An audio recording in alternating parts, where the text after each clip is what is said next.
বর্তমানে হচ্ছে আমাদের যে ইন্টারিম গভর্নমেন্ট আছে, যারা হচ্ছে ছাত্র জনতার একটা ম্যান্ডেটে তারা হচ্ছে তাদের চেয়ারে বসে আছে, তাদেরকে বিভিন্নভাবে বিতর্কিত করার জন্য, এবং তারা ঠিকঠাকভাবে যে মানে তারা এটা প্রমাণ করতে চায় এক মহল যে তারা যে মানে তাদের দেশের যে অবস্থা অনেক খারাপ, বিচার প্রক্রিয়ার অবস্থা খারাপ এবং দেশে একটা অস্থিতিশীল পরিস্থিতিতে কিন্তু তারা সেই ফ্যাসিবাদের সময়ও যারা ছিল তারা কিন্তু দূষণরা কিন্তু এখন আমাদের দেশ থেকে কিন্তু পুরোপুরি নিষ্পত্তি হয়নি। আমরা কিন্তু ফ্যাসিবাদের যে কাঠামো সেটা কিন্তু আমরা এখনও ভাঙতে পারিনি। সে জায়গা থেকে তারা কিন্তু বসে আছে যে আমাদের ইন্টারিমকে বিভিন্নভাবে বিতর্কিত করার জন্য বসে আছে। দেখুন, আসিয়ার ব্যাপারটা কিন্তু আমাদের মধ্যে প্রবলভাবে নাড়া দিয়েছে বিধায় কিন্তু ঢাকা বিশ্ববিদ্যালয়ের 18টি হল থেকে সেদিন আমাদের শিক্ষার্থীরা বের হয়ে এসেছে এবং রাজু ভাস্কর্যের পাদদেশ থেকে কিন্তু আমাদের ধর্ষণ বিরোধী যে মঞ্চ সেটি কিন্তু ঘোষণা দিয়েছে, এবং ধর্ষণ বিরোধী মঞ্চ কিন্তু এরপরে কন্টিনিউয়াসলি হচ্ছে বিভিন্ন যে কর্মসূচিগুলো কিন্তু চালিয়ে যাচ্ছে, বিক্ষোভ মিছিল থেকে শুরু করে প্রধান উপদেষ্টার বিচারপতির কাছে হচ্ছে স্মারকলিপি দেওয়া এবং আইন উপদেষ্টার কাছে স্মারকলিপি দেওয়া, এটা কিন্তু ধর্ষণ বিরোধী মঞ্চ থেকে দিয়েছে।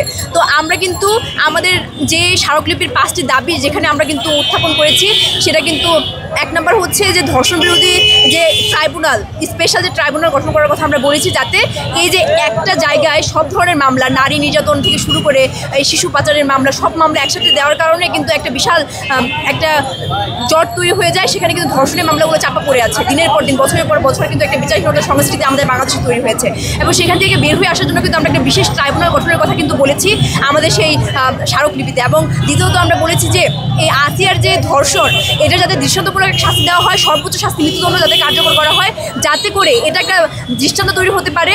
আমরা দেখেছি যখন কিনা এসিড নিক্ষেপের মতো যে সোশ্যাল ক্রাইমগুলো বেড়ে গিয়েছিল, তখন কিন্তু পরপর কয়েকটি মানে শাস্তি দিয়ে দেওয়ার কারণে এবং দৃষ্টান্ত স্থাপন করার কারণে কিন্তু এখন আমাদের সোসাইটি থেকে অনেকটা কিন্তু এই যে অ্যাসিড নিক্ষেপের ব্যাপারটা কমে এসেছে। তো এই ধর্ষণ যে হারে বেড়েছে, তো এটাকে কমিয়ে আনার জন্য কিন্তু আমাদের একটা দৃষ্টান্ত তৈরি করতে হবে, এবং সেটা জুলাইয়ের পরবর্তী বাংলায় তো আরও হচ্ছে এটার কোনোভাবে এটা জায়গা দেওয়া চলবে না। তো সেই জায়গা থেকে কিন্তু আমরা ধর্ষণ বিরোধী মঞ্চ সবসময় সোচ্চার আছি এবং আমরা কিন্তু আমাদের দাবিগুলো জানিয়ে আসছি, এবং আমরা কিন্তু বলেছি যে এই আসিয়ার হত্যাকাণ্ড, আসিয়ার যে ধর্ষণ এবং হত্যার যে একটি বিচার, এটা যাতে দৃষ্টান্ত স্থাপন করে বাংলাদেশে, তাকে যাতে সর্বোচ্চ শাস্তি দেওয়া হয়। এবং আসিয়া ছাড়াও আমরা কিন্তু তনু, মুনিয়া এবং আরও যারা ধর্ষণের যে মামলাগুলো এখন আটকে আছে, সেগুলো যাতে ঠিকঠাকভাবে সুরাহা হয়, সেই মামলাগুলো যাতে ঠিকঠাকভাবে ওইগুলো যাতে নিষ্পত্তি হয়, তার কিন্তু জন্যই কিন্তু আমরা বিশেষ ট্রাইব্যুনালের কথা বলেছি। এবং আমি আশা করছি যে আমাদের এই ধর্ষণ বিরোধী মঞ্চের পক্ষ থেকে যে 5টি দাবি সংবলিত যে স্মারকলিপিটি গিয়েছে, এটার পুরোপুরি বাস্তবায়নের মাধ্যমে কিন্তু এই ধর্ষণটা আমাদের সোসাইটি থেকে কিছুটা কমে যাবে, এবং যখন দৃষ্টান্ত স্থাপন হবে তখন কিন্তু মানুষজন ওই ধর্ষণের মতো এখন হীন কর্মকাণ্ড করার কিন্তু সাহস পাবে না, এবং এই বাচ্চাদের ধর্ষণের কথা তো আরও চিন্তা করবে না। তো এইভাবেই আমরা হচ্ছে আমাদের সোসাইটি থেকে ধর্ষণের মতো এই ক্রাইমটাকে ওইভাবেই মানে আমরা চাচ্ছি যাতে। আপু, আসিয়া পরিবারের দাবি, আসিয়ার দাদি, চাচি, চাচা, বাবার দাবি হচ্ছে ঈদের আগেই ফাঁসিটা কার্যকর করা, মানে এটা কি সম্ভব? দেখুন, আমরা কিন্তু আমাদের ধর্ষণ বিরোধী মঞ্চ থেকে বলেছি যে মানে সর্বনিম্ন মানে যত কম সময়ের মধ্যে পসিবল, কারণ এটা তো একটা বিচারিক প্রক্রিয়ার মধ্যে দিয়ে যাবে, সেখানে পুলিশ ইনভেস্টিগেশন, তারপরে হচ্ছে একটা বিচারের মধ্যে যে প্রসিডিউরগুলো থাকে এবং যে মানে প্রতিপক্ষের যে আপনার আইনজীবী আছে তাকে সময় দিতে হবে। তো সেটা সব কিছু প্রসিডিউর মেনটেন করার মাধ্যমে কিন্তু আমরা সর্বোচ্চ সময় কিন্তু আমরা 1 মাস ধরে এরকম করে আমরা কিন্তু বলে এসেছি, এবং এখন সেই মামলাটা মানে যত তাড়াতাড়ি পসিবল যাতে হচ্ছে নিষ্পত্তি করে যাতে সর্বোচ্চ শাস্তি মৃত্যুদণ্ড যাতে কার্যকর করা হয়, সেটা কিন্তু আমরা অবশ্যই দাবি জানিয়ে আসছি। কিন্তু আমাদেরকে এটাও মনে রাখতে হবে যে একটা মামলা কিন্তু খুব আমরা যদি বলি যে 2, 3, 4 ঘন্টা, 24 ঘন্টা, 4-5 দিনের মধ্যে এটা মানে আপনারা একটা রায় দিয়ে দিবেন, এইভাবে কিন্তু পসিবল হয় না।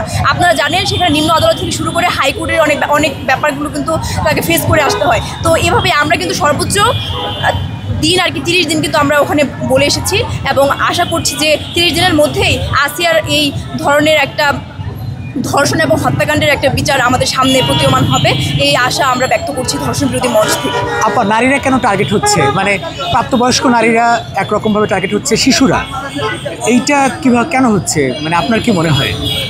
দেখুন, আমার এগুলো মনে হয় এভাবেই যে বর্তমানে হচ্ছে আমাদের যে ইন্টারিম গভর্নমেন্ট আছে, যারা হচ্ছে ছাত্র জনতার একটা ম্যান্ডেটে তারা হচ্ছে তাদের চেয়ারে বসে আছে, তাদেরকে বিভিন্নভাবে বিতর্কিত করার জন্য, এবং তারা ঠিকঠাকভাবে যে মানে তারা এটা প্রমাণ করতে চায় এক মহল যে তারা যে মানে তাদের দেশের যে অবস্থা অনেক খারাপ, বিচার প্রক্রিয়ার অবস্থা খারাপ এবং দেশে একটা অস্থিতিশীল পরিস্থিতিতে কিন্তু তারা সেই ফ্যাসিবাদের সময়ও যারা ছিল তারা কিন্তু দূষণরা কিন্তু এখন আমাদের দেশ থেকে কিন্তু পুরোপুরি নিষ্পত্তি হয়নি। আমরা কিন্তু ফ্যাসিবাদের যে কাঠামো সেটা কিন্তু আমরা এখনও ভাঙতে পারিনি। সে জায়গা থেকে তারা কিন্তু বসে আছে যে আমাদের ইন্টারিমকে বিভিন্নভাবে বিতর্কিত করার জন্য বসে আছে এবং তারা চাচ্ছে দেশে একটা অস্থিতিশীল অবস্থা তৈরি করার মাধ্যমে যাতে তারা বিশ্ব পরিমণ্ডলে এবং আমাদের দেশে যাতে এটা প্রুভ করতে পারে যে দেশ ভালো নেই, আমরা আগেই ভালো ছিলাম, এরকম একটা ন্যারেটিভ তারা কিন্তু দাঁড় করাতে যাচ্ছে। এবং এর জন্য তারা কিন্তু টার্গেট করে করে তারা যেই ঘটনাগুলো আমাদের মানে জনসাধারণের মধ্যে হিট করতে পারবে। যখন ঢাকা বিশ্ববিদ্যালয়ের এই 14 জুলাই যখন আমাদের মেয়েদের উপরে যখন হামলা করা হয়েছিল তখন কিন্তু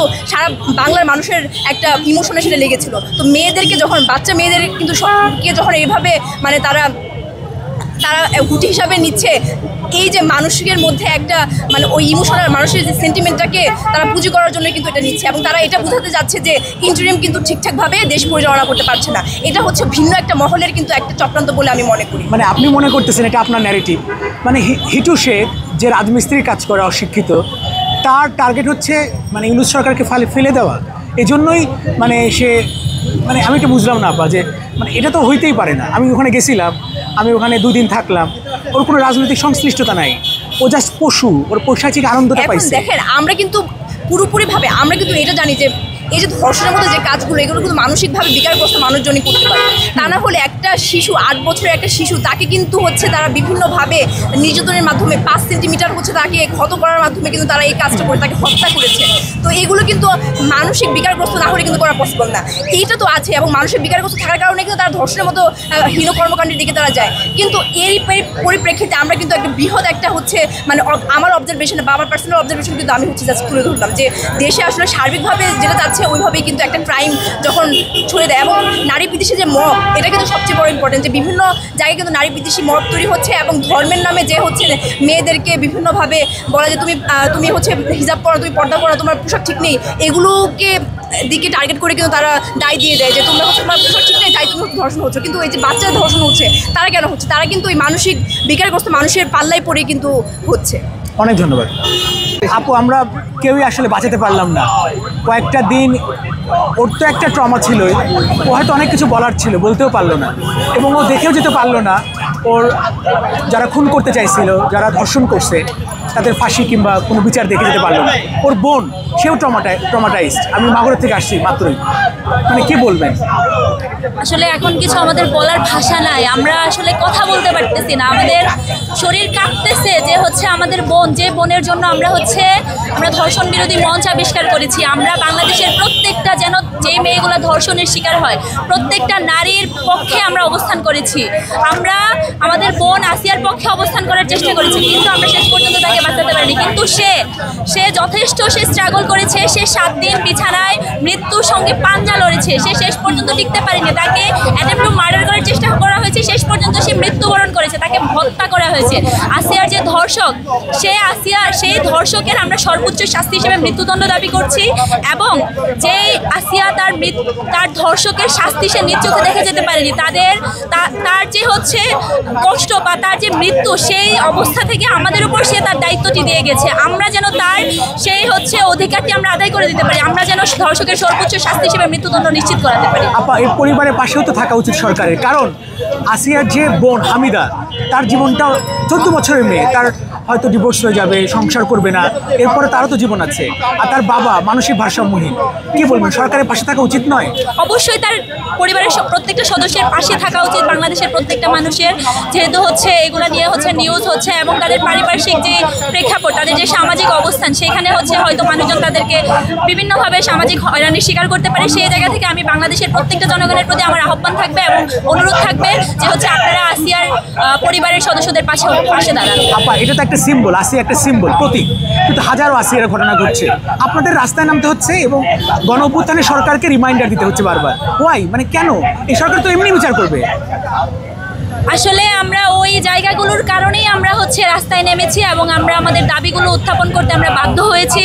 যে অভ্যুত্থান পরবর্তী সময়ে, অভ্যুত্থানকালীন সময়ে নারীদের যে অবদান ছিল, সেই নারীদের এই আজকের দিনে হচ্ছে অভ্যুত্থান পরবর্তী সময়ে রাস্তায় নেমে হচ্ছে আমাদের অধিকার আদায়ের লক্ষ্যে, আমাদের নিরাপত্তা আদায়ের লক্ষ্যে আমরা হচ্ছে দাঁড়ানো লাগতেছে। তার জন্য হচ্ছে আমরা বাংলাদেশের যে হচ্ছে অন্তর্বর্তীকালীন সরকারের কাছে আমাদের হচ্ছে দাবি থাকবে এবং আমরা আমাদের দাবিগুলো উত্থাপন করেছি। আমরা আমাদের স্মারকলিপি, আমাদের যে 5 দফা দাবি আমরা ধর্ষণ বিরোধী মঞ্চে আমরা উপস্থাপন করেছিলাম, সেই 5 দফা দাবি আমরা হচ্ছে আইন উপদেষ্টার কাছে পৌঁছে দিয়েছি এবং বিচারকদের কাছে পৌঁছে দিয়েছি। আমরা হচ্ছে চাই ধর্ষকের সর্বোচ্চ শাস্তি হিসেবে যেন মৃত্যুদণ্ড নিশ্চিত করা হয় বাংলাদেশে। কয়েকটা দিন ধরে হ্যারিসারকে ধরা হচ্ছে, সাম্প্রতিক সময়ে আমরা দেখলাম ধর্ষকদেরও ধরা হচ্ছে। Are you happy? মানে এই কয়েকটা দিন, 3-4 দিন ধরে যারা নারী নির্যাতনকারী, নিপীড়ক, তাদেরকে ধরা হচ্ছে। সো আপনি কি এটা হ্যাপি?